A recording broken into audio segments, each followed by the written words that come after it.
Takot na takot si Champa na tuluyang ma-overpower ng Super Saiyan 5 ni Goku, pero pilit pa rin siyang ngumiti.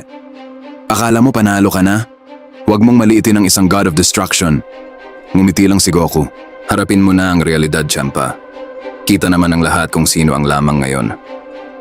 Natamaan ang pride ni Champa kaya agad siyang naglabas ng mas matinding God of Destruction energy. Sumabog ang kulay ube niyang aura habang pilit niyang nilalagpasan ang limitasyon ng kanyang divine body. Sa malayo, kinakabahan si Gohan. Damn! Lumalakas na naman ang fat cat na to. Naka-cross arms lang si Vegeta habang pinapanood ang laban. Alam niyang delikado ang ginagawa ni Champa. Maging si Whis ay napaisip. Mukhang ilalabas na talaga ni Champa ang kanyang ultimate power. Nagbanggaan ang dalawang napakalakas na aura at agad naglaho ang mga ulap sa buong paligid. Kahit pawisan na si Champa dahil sa mga sugat na natamo niya kanina, patuloy pa rin siyang lumalaban. Samantala nagningning ang pilak ng mga mata ni Goku habang naghahanda sa susunod na banggaan. Talagang gusto akong patayin ng dalawang to.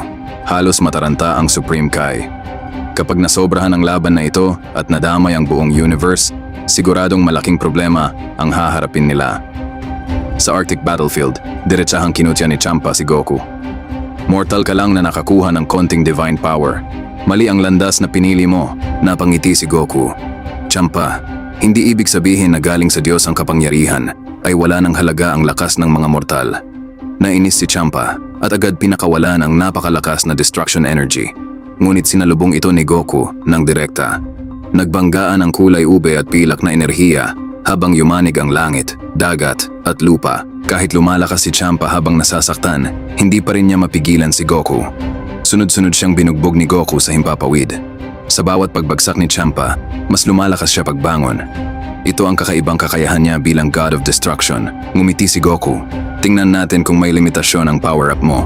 Isang napakalakas na suntok ang tumama sa dibdib ni Champa at muling pinatalsik siya sa malayo. Isang napakalaking pagsabog ang umalingaw-ngaw sa lupa habang umakyat sa langit ang higanting mushroom cloud. Duguan ngunit baliw pa rin sa laban. Muling sumugod si Champa.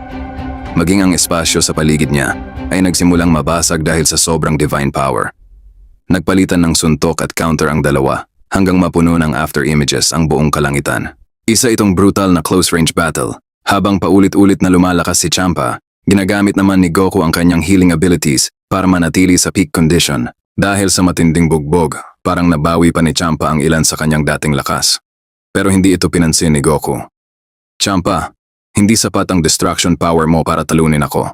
Biglang nag-teleport si Goku at pinakawala ng isang napakalakas na uppercut na nagpalipad kay Champa palabas ng planeta. Kasunod nito ang isang napakalaking kamehameha. Diretsong tinamaan sa mukha si Champa